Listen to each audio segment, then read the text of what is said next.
अस्सलाम वालेकुम जी स्टूडेंट्स, क्या हाल है आपके? मैं शफीक, आप मुझको तो ऑब्वियसली जानते ही हैं। स्टडी टेबल के प्लेटफॉर्म से आपके साथ हम मौजूद हैं यहाँ पे। आज हमारे साथ नहीद फातिमा मौजूद है। नहीद, वेलकम आपको। Thank you sir. अच्छा, नहीद जो है वो माशाल्लाह से एमफिल हैं इंग्लिश लिटरेचर में, और हमारे साथ जो है वो इंग्लिश की प्रेसिंग कम्प्रीहेंशन का जो कोर्स है वो स्टार्ट करने जा रही है। And she has a wonderful experience of teaching precis paper और जो बेसिक इंग्लिश का जो सब्जेक्ट है उसको पढ़ाने का एक्सपीरियंस है। तो मेरी नहीद से जो एक गपशप हो रही थी उसमें ये हो रही थी, मैंने क्वेश्चन आपको कोई बता रहे, तो नहीद ने मुझे कहा सर कौन से क्वेश्चन होंगे? मैंने कहा वो रूटीन के क्वेश्चन होंगे, तो जिसमें बच्चे जो हैं वो लर्न भी करेंगे और बच्चों को भी आइडिया होगा कि आपका इस सब्जेक्ट पे कितनी अच्छी कमांड है। She is a wonderful understanding. मैं एक लफ्ज़ यूज़ क्या करता हूँ सब्जेक्ट की और बच्चों की, और क्या उसमें डेफिशिएंसीज है और क्या हमें करना चाहिए।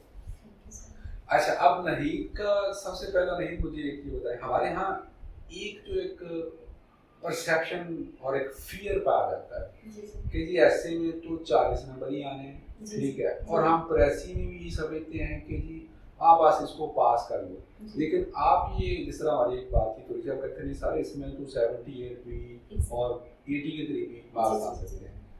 हाउ डू यू बिलीव कि जनाब हाँ इतना स्कोर इसमें किया जा सकता है, तो उसके लिए स्ट्रेटजी क्या होनी चाहिए?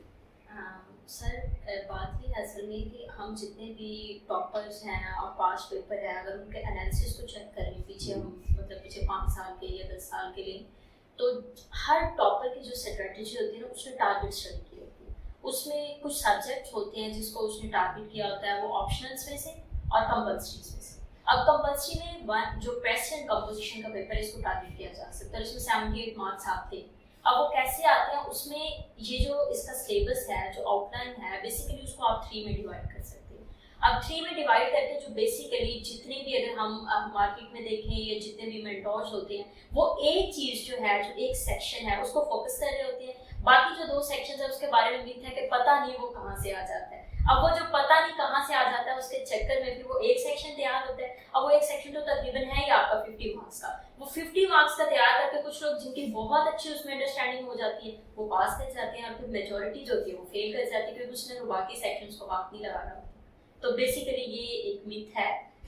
आप बहुत सारे लोग आप देखेंगे, उन्होंने 78 मार्क्स, 81 मार्क्स, 82 मार्क्स लिए, वो टारगेट ही जो पहले 2 सेक्शंस है उनको टारगेट करते हैं। अच्छा, अब ये जो आपने 3 सेक्शन बताए हैं वो आप किस तरह से डिवीजन करेंगे कि क्या ये फर्स्ट सेक्शन है, ये सेकंड सेक्शन है, ये थर्ड सेक्शन है? सर देखिए, फर्स्ट जो सेक्शन है उसमें आपके पास जो चीजें आती हैं, उसमें आपके सबसे पहला जो एक बहुत मेन पोर्शन है वो आपका सिनोनिम्स और एंटोनिम्स का, वोकैबुलरी का, वो 20 मार्क्स हैं आपके। उसके बाद अगर आप देखें तो आपके पेयर ऑफ वर्ड्स, इडियम्स, उसके बाद अगर आप देखें तो जो एनालॉजी उन्होंने ऐड की है, और फ्रेजल वर्ब्स।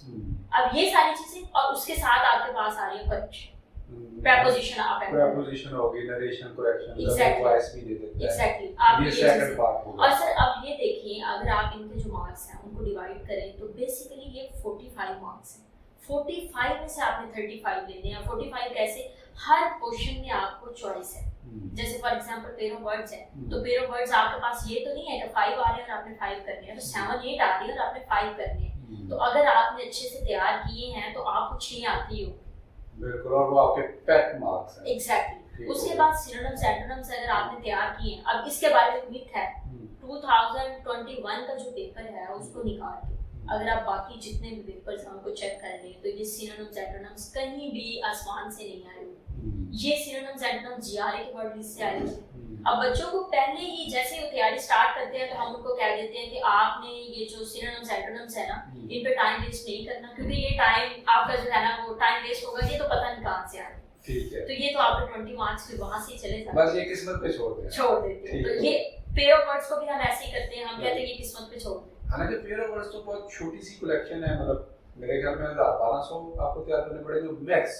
सर मैक्सिमम मेरे ख्याल में 7 to 800। मतलब मैं आपको बड़ा ठीक था कि मैंने जब चाहते थे कुछ ढूंढ डांट के भी इधर उधर से भी एग्जैक्टली। और सर रीडियम से आप बात करें तो वो भी तकरीबन 700-800 बनते हैं आपके, इससे ज्यादा नहीं बनते। तो आपने वो भी तैयार कर लिए। उसके बाद आप अगर फ्रेजल वर्ब्स पे चले जाएं, क्योंकि इडियम्स और फ्रेजल वर्ब में तो आपके पास चॉइस है, तो अगर आप फ्रेजल वर्ब पे जाते हैं तो आपने एक स्ट्रेटजी है बेसिकली। इंग्लिश जो है इसको हमने एक हवा बना दिया है, और वो इस तरह से बना दिया है, हम कहते हैं कि इन चीज़ों में क्रैमिंग है। बेसिकली इनमें क्रैमिंग नहीं है, आपने बच्चे को अंडरस्टैंडिंग देनी है कि वो चीज़ों को आइडेंटिफाई कैसे कर सकते हैं। तो वो लैग कर रहे हैं, हम इस टेक्निक डिलीवर करने में लैग कर रहे हैं, तो उस वजह से हमने क्या कह दिया, हमने इसको एक कलाम दे के और बच्चों को इस चीज़ से हमने कह दिया कि वो इस पर अपना टाइम इन्वेस्ट नहीं करें। हालांकि अगर इन चीज़ों पे आप टाइम इन्वेस्ट करें तो इसका बहुत बड़ा बेनिफिट आपको ऐसे पेपर में होने जा रहा है। कैसे आपका एक्सप्रेशन अच्छा होगा, आपके पास वोकैबुलरी अच्छी होगी, आप अच्छा लिख सकेंगे। तो बच्चे सिर्फ सारा टाइम जो है वो इन्वेस्ट कर रहे होते हैं प्रेसी पे और कॉम्प्रिहेंशन पे और ट्रांसलेशन। गुड हो गया। अच्छा, अब दूसरा ये है कि जो आपने पहले, अभी हम प्रेसी कम्युनिकेशन पे तो बाद में आएंगे, पहला जो पार्ट आपने बोला कि वो लाइक मेरे लिए भी, मैं अगर बात करूँ जब मैंने भी तैयारी की तो बहुत मुश्किल होता था GRE की कैपेबिलिटी तैयार करना, काइंड ऑफ अपहिल टास्क लगता है। मतलब वो बंदा कहता है कि इन लफ्ज़ों को रट्टा ही मारना है, और आपकी उसमें क्या स्ट्रेटजी है? वो रट्टे के अलावा उसमें स्ट्रेटजी है? जी सर, सर बेसिकली जो वोकैबुलरी है ना, इसको तैयार करने की दो इन दो मेथड से अगर आप बच्चे को वोकैबुलरी तैयार करवाते हैं तो वो 2500 वर्ड्स तो उसके तैयार हो जाते हैं विदाउट क्रैम। आप ये देखिए कि अगर आपको 3500 वर्ड्स को क्रैम करना पड़े और कहाँ आपको 1000 वर्ड क्रैम करना पड़े, तो उसमें फर्क तो आ जाएगा ना। तो अब आप देखें वो स्ट्रेटजी जो है, एक रूट वर्ड्स की स्ट्रेटजी बहुत अच्छी स्ट्रेटजी है, लेकिन वो हमारे यहाँ कहीं भी उसको फॉलो नहीं करवाया जाता। वो लैग करते हैं। हम उसको कैसे लैग कर रहे होते हैं कि हम बच्चों को पहले दिन जाके कह देते हैं आपने GRE के वर्ड लिस्ट पे काम करना है। वो क्यों? क्योंकि टीचर को उस पर थोड़ा सा टाइम, थोड़ी एनर्जी अपनी वेस्ट करनी है, और वो अपनी एनर्जी को बचाने के लिए ये कह देगा कि आपने इसको क्रैम करना है।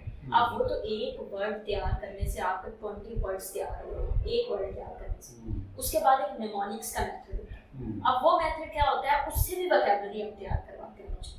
अब ये जो पहले मैंने आपको कहा कि रूट वर्ड्स का एक बहुत अच्छी मैं आपको एग्जांपल देती हूँ। फॉर एग्जांपल एक एमी का वर्ड है, AMI, एमी एक रूट वर्ड है, ठीक है। अब इसके ओरिजिन की अगर मैं बात करूँ तो इसका ओरिजिन कहीं ना कहीं लिंक्ड एंड लव के साथ, ठीक है। आप एमी वाले वर्ड्स का, अगर आपको किसी भी वर्ड में एमी वर्ड नजर आ रहा है, इट मींस कि that word is related to love. Amicable हो गया, एग्जैक्टली, एमिएबल हो गया, एमिटी की बात ले लें, बहुत सारे वर्ड्स आप इस तरह ले लें, वो कहीं ना कहीं लव।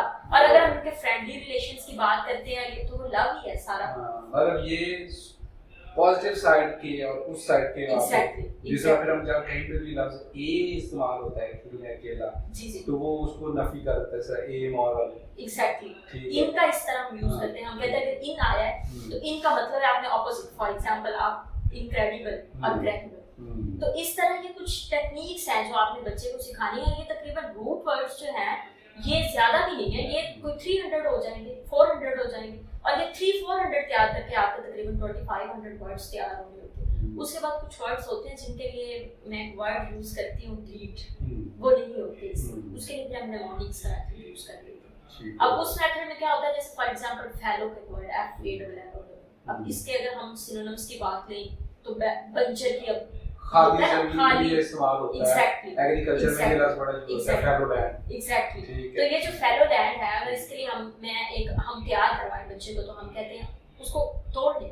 पहला उसका वर्ड देखे फल और लो, मतलब ये क्या हुआ कि मतलब कोई आप उसको जो है वो फिर रिलेट कर देते हैं, टेक्निक कोई ना कोई उस वर्ड में यूज हो रही है। असल में कुछ लफ्ज जारी बात है, कुछ इस तरह के भी होते हैं कि जो एक खास टिपिकल जार्गन होता है, किसी एक खास डिसिप्लिन या सब्जेक्ट से रिलेटेड होता है। जिस तरह मैडम ने अभी फॉर्म फैलो बोला तो उनको आइडिया नहीं होगा, तो मतलब हम तो ये रूटीन में वर्ड आते हैं ड्यूरिंग अपने कोर्स यूज किया करते हैं।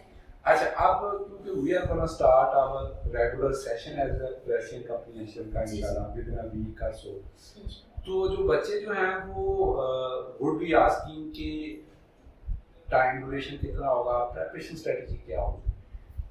सर बेसिकली जो एक मेरा वे ऑफ टीचिंग है, या जो मतलब मैं समझती हूँ कि अगर आपने इसमें 78 मार्क्स लेने तो ये 80+ मार्क्स इसमें आपने स्कोर करने हैं, 80+ एग्जैक्टली, तो टाइम रिक्वायरमेंट इसकी डिमांड है। अब ये जो 1 मंथ सेशन चल रहा होता है वो बेसिकली अगर देखा जाए तो वो इस सब्जेक्ट को कवर नहीं कर रहा। क्यों नहीं कवर कर रहा? सर इस सब्जेक्ट की पहली डिमांड जो है, अगर आपने 80+ मार्क्स लेने हैं तो पहली डिमांड ही ये है कि आपका ग्रामर का नॉलेज बहुत स्ट्रॉन्ग होना चाहिए, ठीक है। उसमें ग्रामर का नॉलेज तो आपका वो सबसे पहले चेक करें, तो ग्रामर तो आप एक लेक्चर में कोई आपको ग्रामर तो नहीं करवा सकता, तो एक तो आपकी ये स्किल इसके लिए रिक्वायर्ड है। ठीक है। सेकंड स्किल आपकी रिक्वायर्ड है, अगर आपने 80+ मार्क्स ले लिए हैं तो इसके लिए वोकैब की स्किल रिक्वायर्ड है। आपको पता है कि वोकैब जो है ये एक स्किल है और स्किल को बिल्ड करने में टाइम लगता है। उसके बाद अगर हम बात करें तो इसकी जो थर्ड स्किल है वो ये है कि आपकी कंपोजिशन की स्किल होनी चाहिए, चीज़ों को कॉम्प्रीहेंड करने की स्किल होनी चाहिए। तो स्किल को डेवलप करने में थोड़ा टाइम लगता है। उसके बाद लास्ट पे अगर हम बात करें तो आपका एक फ्लॉलेस राइटिंग एक्सप्रेशन होना चाहिए। तो अगर ये 4-5 स्किल्स की हम बात करें तो मेरे ख्याल में ये 2 मंथ्स तो ले जाएंगे आपके। इतना तो मिनिमम ले जाएंगे। आई 100% एग्री विद दिस थिंग, क्योंकि और ये भी 2 महीने में भी हम उसकी बात कर रहे हैं कि जिसको एक काफी हद तक पहले वो लिखना जानता है। एग्जैक्टली। ठीक डू है, डज हैज हैव हैड का उनको इन चीजों का पता है। Exactly. तो फिर उसकी आप उसको पॉलिश करें। एग्जैक्टली। ठीक है, एग्जैक्टली। चलें, दैट्स गुड। अच्छा, आपने मेरा एक क्वेश्चन ये होता है अक्सर टीचर्स के साथ कि मैंने अपनी तरफ से कोशिश की कुछ चुपते सवाल, कुछ ऐसे सवाल करने की। If you want to add something, क्या आपको लगता है कि साथी ये सवाल पूछना चाहिए था? ये बच्चों के लिए बड़ी मुश्किल चीज हो सकती है। जी सर, इसमें ना एक चीज़ तो ये है कि जैसे बच्चे जो है ना उनको ना एक चीज़ में बहुत, मार्केट में अगर आप जाके देखें और बाकी चीज़ों में 2-3 चीज़ें हैं जिनमें बहुत कंफ्यूजन है। तो शायद उसकी वजह ये भी हो सकती है कि जो बच्चे हैं वो भी थोड़ा जो सब्जेक्ट स्पेशलिस्ट होता है उसकी तरफ कम जाते हैं। ज़्यादा उनका जो बच्चों का मतलब उनको एक टैग जो है वो अट्रैक्ट कर रहा होता है, तो बच्चे उसकी तरफ ज़्यादा जाते हैं। बच्चे ना प्रेसी जो है उसमें बहुत कंफ्यूज होते हैं। अब कंफ्यूज किस तरह से होते हैं? मोस्टली स्टूडेंट ऐसे आ रहे होते हैं जो प्रेसी को ना समरी समझ रहे हैं। मतलब हमने वी हैव टू समराइज, मतलब चीजों को बस समरी शॉर्ट कर दिया। एग्जैक्टली। ठीक है। तो बेसिकली अगर देखा जाए तो summary is totally different. Summary, हाँ, वो तो टेक्निकली समरी डिफरेंट चीज होती है। Exactly. और प्रेसी डिफरेंट चीज। एक तो बच्चे इस चीज में कंफ्यूज होते हैं, तो अपनी ये जो कंफ्यूजन है ये को दूर कर लेनी चाहिए। तो प्रेसी में ना आपसे 2 चीजें डिमांड की जा रही है। एक तो ये कि आपने कॉम्प्रीहेंड करना है उसको, दूसरी ये है कि जितने भी पॉसिबल वर्ड्स को आप चेंज कर सकते हैं आपने चेंज करना है, अपने ओन वर्ड्स के अंदर उसको लिखना है। एग्जैक्टली। उसके बाद जो सेंटेंस है आपने उसको रिकंस्ट्रक्ट करना है। अब रिकंस्ट्रक्ट इसकी मैं एग्जांपल देती हूँ। जैसे फॉर एग्जांपल कोई भी आपके पास प्रेसी है, उसमें लिखा हुआ है कि पाकिस्तान वाज मेड इन 1947। इस तरह आपके पास टेंस आया। बच्चे क्या करते हैं? वो लिखते हैं Pakistan emerge in 1947, was created in 1947। Exactly. और कहते हैं कि इसको मैंने प्रिसाइज कर दिया, प्रेसी बना दिया इसको। तो ये ठीक तो नहीं है। एक वर्ड चेंज करने से एक तो चीज आपने, चले आपने जो पेपर की डिमांड है या एग्जामिनर की जो डिमांड है उसकी एक चीज को टारगेट कर दिया कि आपने पॉसिबल वर्ड चेंज कर दिया, लेकिन उसकी जो सेकंड चीज है रिकंस्ट्रक्ट द सेंटेंस स्ट्रक्चर, उसको आपने नहीं किया टैकल। अब उसको टैकल, अगर फॉर एग्जांपल उसकी डिमांड क्या है कि इस तरह से इस जुमले को लिखा जाए, the year 1947 is known as for the creation of Pakistan. ठीक है। अब ये आपने क्या किया? आपने सेंटेंस स्ट्रक्चर जो है उसको रिकंस्ट्रक्ट कर दिया। एक तो ये चीज बहुत है। दूसरी ये है कि बच्चे ना ये जो ट्रांसलेशन है इसकी वो नहीं कर रहे होते, प्रैक्टिस नहीं कर रहे होते। क्यों नहीं प्रैक्टिस कर रहे होते? उनको कहा जाता है कि ये तो पता नहीं उस टाइम उठा के वो कहीं से भी ले लेते हैं। हाँ, तो वो इसको भी किस्मत पे छोड़ देते हैं। एग्जैक्टली। तो सारी चीजें तो किस्मत पे नहीं छोड़ सकते। अगर आप पंजाब के जो पास्ट पेपर्स है ना, पंजाब यूनिवर्सिटी के जो पास्ट पेपर्स है उनको उठा के देखें तो तकरीबन 80% ये जो ट्रांसलेशन है ना ये एग्जामिनर वहाँ से कॉपी पेस्ट करते हैं, 80%। तो अगर आप वो पिछले पेपर कितने सालों के उनके पेपर्स हैं, आप उनको उठा कर उसकी प्रैक्टिस कर लेती है ना, वो मोर देन इनफ। ऐसा हो ही नहीं सकता कि ट्रांसलेशन में वो आपको 8-9 मार्क्स ना आए और एग्जैक्ट आपकी वही ट्रांसलेशन आ भी जाती है।